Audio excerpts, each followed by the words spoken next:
Top stocks की details जानिए सहयोगी नीरज और आरती पासेथी। બંનેને ગુડ મોર્નિંગ। નીરજ, કયા સ્ટોક્સ પર ફોકસ રહેશે? જી, ગઈકાલે આપણે ખાસ કરીને જોયું હતું કે કોટક મહિન્દ્રા બેંકની અંદર એક મોટી ડીલ થઈ હતી અને મોટી ડીલમાં સુમિટોમો મિત્સુઈ કોર્પોરેશન દ્વારા અહીંયાથી પોતાનો હિસ્સો વેચવામાં આવ્યો હતો। હવે આ કોટક મહિન્દ્રા બેંકની અંદર નવા બાયર્સ એટલે નવા રોકાણકારો કોણ આવ્યા છે એની વિગત આજે સામે આવી છે અને ખાસ કરીને જો એની અંદર તમને ગઈકાલે જે બ્લોક ડીલ થઈ એમાં બજાજ લાઈફ ઇન્સ્યોરન્સે લગભગ 5.5 લાખ જેટલા શેર ખરીદ્યા છે। બ્લેકરોક ગ્લોબલ ફંડ દ્વારા અહીંયા ખાસ કરીને ખરીદારી કરવામાં આવી છે લગભગ 6.5 લાખ શેર। બીએનપી પારીબાએ લગભગ 5.7 લાખ શેર ખરીદ્યા છે અને સિટી ગ્રુપ દ્વારા પણ લગભગ 3 લાખને પારના શેર ખરીદવામાં આવ્યા છે। એટલે એક આ બધા નવા જે રોકાણકારો છે એમની એન્ટ્રી થઈ છે આજે કોટક મહિન્દ્રા બેંકની અંદર હવેથી। એટલે શક્યતા અહીંયાથી કે આજે તમને થોડીક તેજી જોવા મળી શકે। મોટા રોકાણકારો અહીંયા ખાસ આ સ્ટોકની અંદર એન્ટ્રી લેતા દેખાયા છે સુમિટોમોની એક્ઝિટના પગલે, એટલે એના પર એક ફોકસ ખાસ કરીને રાખવાનું રહેશે। આ બીજી તરફ ગઈકાલે એચસીજીમાં પણ તમને બ્લોક ડીલ થતી જોવા મળી હતી। અહીંયા પણ તમને જુઓ Morgan Stanley, Nippon mutual fund, axis mutual fund આ બધા તરફથી તમને એક ખરીદારી આવતી જોવા મળી। એટલે હેલ્થકેર ગ્લોબલની અંદર પણ લગભગ ગઈકાલે 80 લાખ જેટલા શેરની અંદર બ્લોક ડીલ થતી જોવા મળી હતી, એટલે એના પર એક ફોકસ રાખવાનું છે। અહીંયા તમને આ બધા નવા મોર્ગન સ્ટેનલી છે કે આ નવા મ્યુચ્યુઅલ ફંડ છે તે પોતાની એન્ટ્રી લેતા દેખાઈ રહ્યા છે। બીજી તરફ હવે તમારે આવવાનું છે ખાસ કરીને બજાજ ફિન્સર્વ પર। અહીંયા ઓગસ્ટનો ડેટા અપડેટ કંપની દ્વારા શેર કરવામાં આવ્યો છે કે જે બજાજ એલિયન્સ લાઈફ ઇન્સ્યોરન્સનું ટોટલ પ્રીમિયમ છે તે આ મહિનાની અંદર 1484.8 કરોડની આજુબાજુ રહ્યું છે અને જનરલ ઇન્સ્યોરન્સનું ગ્રોસ ડાયરેક્ટ પ્રીમિયમનું અંડરરાઇટ છે તે લગભગ 2063 કરોડ પર રહ્યું છે। એટલે એક મહિનાની અપડેટ છે, આંકડા એક થોડાક પ્રોમિસિંગ છે, જોકે એમણે કમ્પેરિઝન નથી આપી કે યર ઓન યર બેઝિસ પર કે મંથ ઓન મંથ બેઝિસ પર અહીંયાથી કેટલો ગ્રોથ જોવા મળ્યો છે, એટલે થોડું કહેવું અઘરું છે કે કયા પ્રકારનો ટ્રેન્ડ અહીંયા જોવા મળી રહ્યો છે, પરંતુ એક અપડેટ તરીકે આને ખાસ કરીને આપણે આજે ધ્યાનમાં રાખતા રહીશું। આ ઉપરાંત તમારે આજે ખાસ નજર રાખવાની છે આઈશર મોટર્સ પર। હવે જુઓ, આપણે સતત ભાવ ઘટાડાની જાહેરાત ઓટો સેક્ટરથી આવી રહી છે। ગઈકાલે આઈશર મોટર્સે રોયલ એનફિલ્ડ માટેની જાહેરાત કરી હતી કે 350 સીસીથી ઓછી જે બાઇક છે એની અંદર આપણને ભાવ ઘટાડો આવ્યો છે, પરંતુ હવે આજે જે જાહેરાત કરવામાં આવી છે તે ખાસ કરીને કમર્શિયલ વ્હીકલ અહીંયાથી માટે જાહેરાત કરવામાં આવી છે અને એ પણ જે આઈશર મોટર્સ વોલ્વોના જેવી સાથે બનાવે છે એને લઈને આજે જાહેરાત કરવામાં આવી છે। લગભગ 22 સપ્ટેમ્બરથી આ ઘટાડાનો લાભ મળશે અને કમર્શિયલ વ્હીકલની પ્રાઇસમાં લગભગ 6 લાખ સુધીનો એક મોટો ઘટાડો અહીંયાથી કરવામાં આવ્યો છે। એટલે આઈશર મોટર્સ પર પણ એક નજર રાખજો। ગઈકાલે તો આમ તો અહીંયાથી આપણને તમામ ઓટો સ્ટોક્સમાં એક પ્રોફિટ બુકિંગ દેખાયું હતું, પરંતુ આજના દિવસે પણ કદાચ કન્ટિન્યુ રહી શકે, એટલે એના પર એક ફોકસ ખાસ રાખવાનો। પરંતુ એક અપડેટ અહીંયાથી કે રોયલ એનફિલ્ડ બાદ હવે કમર્શિયલ વ્હીકલમાં પણ આઈશર મોટરે ભાવ ઘટાડાની જાહેરાત કરી છે। હવે આજે એક બે ફાર્મા કંપનીઓ પર પણ નજર રાખીશું, જેમાંથી પહેલી છે ડૉક્ટર રેડ્ડીઝ। એમણે યાન્સેન ફાર્માસ્યુટિકલ એનવી સાથે કરાર કર્યા છે। હવે જુઓ, એમની એક બ્રાન્ડ છે યાન્સેન ફાર્માસ્યુટિકાની સ્ટુગ્રોન કરીને, આ બ્રાન્ડના અધિગ્રહણ માટે કરાર કર્યા છે અને આ બ્રાન્ડનું લગભગ ઓલમોસ્ટ $5 કરોડ અંદર તેઓ અધિગ્રહણ કરવા જઈ રહ્યા છે। હવે આનાથી એમના સેન્ટ્રલ નર્વસ સિસ્ટમ અંગેનો જે ડૉક્ટર રેડ્ડીઝનો પોર્ટફોલિયો છે એ અહીંયાથી ખાસ કરીને મજબૂત થતો જોવા મળશે અને આ જે સ્ટગ્રોન બ્રાન્ડ છે એના અધિગ્રહણથી કંપની એન્ટી વર્ટિગો સેગમેન્ટની અંદર પણ એન્ટ્રી કરશે। જોન્સન એન્ડ જોન્સન સાથે સંબંધિત કંપની છે આ યાન્સેન ફાર્માસ્યુટિકલ છે, એટલે એના પર એક ખાસ ધ્યાન રાખવાનું। એક અધિગ્રહણ બાદ આજના દિવસે આપણને કદાચ અહીંયા ડૉક્ટર રેડ્ડીઝમાં થોડીક તેજી આવતી જોવા મળી શકે, એટલે એના પર એક ફોકસ ખાસ કરીને રાખવાનો છે। બીજી તરફ લ્યુપિન પર ફોકસ છે। યુએસ એફડીએ પાસેથી અહીંયા રેસિપેરિડોન લોંગ એક્ટિંગ ઇન્જેક્ટેબલ માટે મંજૂરી મળી ગઈ છે। હવે 180 દિવસથી સીજીટી એક્સક્લુઝિવિટી સાથે આ મંજૂરી આપણને ખાસ કરીને મળતી દેખાય છે અને ખાસ કરીને નાઓમી લોંગ એક્ટિંગ ઇન્જેક્ટેબલ પ્લેટફોર્મનું આ પહેલું પ્રોડક્ટ હશે, એટલે એક નવા પ્રોડક્ટને યુએસ એફડીએ તરફથી મંજૂરી મળવી ઘણી મહત્ત્વની કહી શકાય। એટલા માટે ખાસ અહીંયાથી લ્યુપિન માટે એક ફોકસ અહીંયાથી રાખજો। આજના દિવસે તમને થોડીક તેજી અહીંયા પણ જોવા મળી શકે છે, એટલે એના પર એક ફોકસ રાખવાનું છે। છેલ્લે અડાણી પોર્ટ્સ મારા તરફથી, અહીંયા એમની એક સબસિડરી કંપની છે માંધાતા બિલ્ડ એસ્ટેટ। એમણે ડિપેન્ડેસિયા લોજિસ્ટિક્સમાં 100%નું અધિગ્રહણ કર્યું છે, લગભગ 37.77 કરોડમાં સંપૂર્ણ અધિગ્રહણ અહીંયાથી એમની સબસિડરી દ્વારા કરવામાં આવ્યો છે, એટલે એના પર એક ફોકસ રાખજો.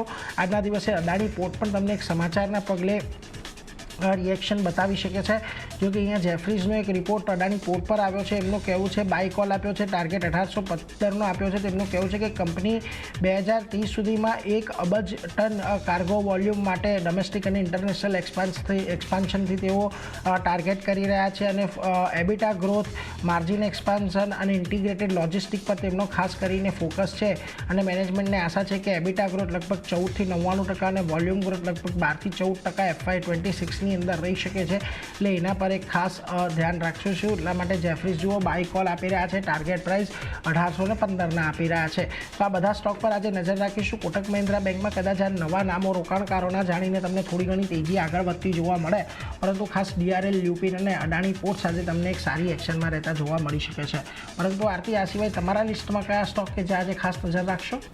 જી, એને પણ ઘણા કાઉન્ટર છે. શરૂઆત આપણે ટેગા ઇન્ડસ્ટ્રીઝ સાથે કરીએ તો અહીંયા એક મહત્વના સમાચાર આજે આવતા દેખાઈ રહ્યા છે. અધિગ્રહણના સમાચાર છે ખાસ કરીને, જ્યાં મોલિકોપમાં $1.5 બિલિયન એન્ટરપ્રાઇઝ વેલ્યુએશનમાં અધિગ્રહણ અહીંયાથી કંપની કરતી જોવા મળશે. ટેગા ઇન્ડસ્ટ્રીઝ અપોલો ફંડ સાથે પાર્ટનરશિપમાં આ અધિગ્રહણ કરશે, અને ખાસ કરીને ગ્લોબલ માઇનિંગ કન્ઝ્યુમેબલ માટે આ અધિગ્રહણ કરવામાં આવશે.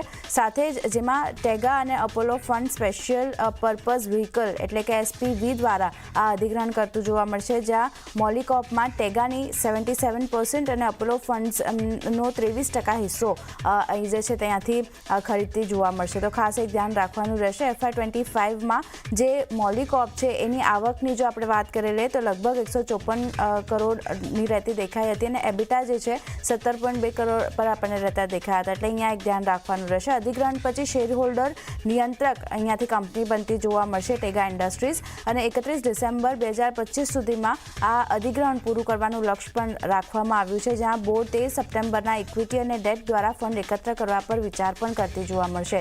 તો ઘણા મહત્વના સમાચાર ટેગા ઇન્ડસ્ટ્રીઝ માટે બનતા દેખાઈ રહ્યા છે. જે મોલિકોપ છે એમાં ખાસ કરીને બિઝનેસ એન્ટરપ્રાઇઝ વેલ્યુએશનમાં અધિગ્રહણ કરવાના સમાચાર આવતા દેખાયા છે. ધ્યાન રાખવાનું રહેશે. અહીંયા નેક્સ્ટ કાઉન્ટર RVNLનું છે. પોઝિટિવ સમાચાર છે, કારણ કે વેસ્ટ સેન્ટ્રલ રેલવે પ્રોજેક્ટ માટે સૌથી ઓછી બીડ કંપનીએ ભરી છે, અને કંપનીએ પ્રોજેક્ટ માટે લગભગ 169.49 કરોડની બીડ ભરી છે, જે સૌથી ઓછી બીડ કંપની તરફથી ભરવામાં આવી છે. તો એક ફોકસ RVNL પર પણ રાખવાનું રહેશે. નેક્સ્ટ કાઉન્ટર ફોકસમાં જ્યુપિટર વેગન્સનું LOA મળવાના સમાચાર આવતા દેખાયા છે. રેલવે મંત્રાલય પાસેથી સબસિડરીને ખાસ કરીને 113 કરોડનો LOA મળ્યો છે, જ્યાં ફિએટ IR બોગીઝ માટે 9000 LHB એક્સેલ્સ સપ્લાય માટેના ઓર્ડર કંપનીને મળતા દેખાઈ રહ્યા છે. તો અહીંયા પણ એક ધ્યાન રાખવાનું રહેશે. કંપનીની સબસિડરી કંપનીને ઓર્ડર મળ્યા છે. જ્યુપિટર વેગન્સમાં પણ થોડું ઘણું રિએક્શન પોઝિટિવ સાઇડ જોવા મળી શકે છે. નેક્સ્ટ કાઉન્ટર એસ્ટ્રાલનું છે. અધિગ્રહણ કરવાના સમાચાર અહીંયા પણ આવતા દેખાઈ રહ્યા છે, જ્યાં એસ્ટ્રાલ કોટિંગ્સમાં 20% હિસ્સાનું અધિગ્રહણ કર્યું છે કંપનીએ, અને લગભગ 75 કરોડમાં સંપૂર્ણ 100% માલિકી સબસિડરી હવે કંપનીમાંથી બનતી દેખાઈ રહી છે. તો ધ્યાન રાખવાનું રહેશે એસ્ટ્રલ લિમિટેડ. અહીંયા પણ આ સમાચારના લીધે એક પોઝિટિવ એક્શન આપણને આવતી જોવા મળી શકે છે. મઝગાંવ ડોક આજે ફોકસમાં દિવસભર રહેતું જોવા મળી શકે છે, કારણ કે ભારતીય નેવી સાથે લાંબા સમયથી જે સબમરીન પ્રોગ્રામ પ્રોજેક્ટ P75-1 માટે જે વાતચીત રોકાઈ ગયેલી હતી તે અહીંયાથી ફરી શરૂ કરવામાં આવી છે, અને આ પ્રોજેક્ટ ભારતની નૌકાદળની તાકાત વધારવા માટે ઘણો મહત્વપૂર્ણ છે. તો અહીંયા એક કઈ રીતે ડેવલપમેન્ટ થાય છે એના પર ફોકસ રહેશે, પણ જે વાતચીત ફરી શરૂ કરવામાં આવી છે એને કારણે મઝગાંવ ડોક આજે ફોકસમાં રાખવાનું રહેશે. નેક્સ્ટ કાઉન્ટર TV ટુડે નેટવર્કનું છે. કંપનીએ creative channel advertising and marketing private limited સાથેનો કરાર અહીંયાથી પૂરો કર્યો છે એવા સમાચાર છે, અને FM રેડિયો ઓપરેશનના વેચાણના પ્રસ્તાવ ખાસ કરીને અહીંયાથી રદ કરવામાં આવ્યો છે. એ પણ એક સમાચાર આવતા દેખાયા છે. તો TV ટુડે નેટવર્ક પર પણ એક ધ્યાન રાખવાનું રહેશે. નેક્સ્ટ કાઉન્ટર દીપક ફર્ટિલાઇઝરનું છે. પોઝિટિવ સમાચાર છે અહીંયા, જ્યાં સનશ્યોર એનર્જી સાથે કંપનીએ કરાર કર્યા છે. વિન્ડ પાવર પ્રોજેક્ટમાં 8.40 કરોડ અને સોલારની જો વાત કરી લઈએ તો લગભગ 4 4.78 કરોડનું રોકાણ અહીંયાથી કંપની કરતી જોવા મળશે, જ્યાં કેપ્ટિવ રિન્યુએબલ પ્રોજેક્ટમાં 26% હિસ્સો કંપનીએ મેળવ્યો છે. તો ધ્યાન રાખવાનું રહેશે. પોઝિટિવ એક્શન દીપક ફર્ટિલાઇઝર પણ બતાવી શકે છે, અહીંયા એક નજર રહેશે. હાઈવે ઇન્ફ્રાસ્ટ્રક્ચર નેક્સ્ટ કાઉન્ટર છે. NHAI સાથે કરાર કરવાના સમાચાર આવી રહ્યા છે, જ્યાં 189.7 કરોડના પ્રોજેક્ટ માટે કરાર કરવામાં આવ્યા છે.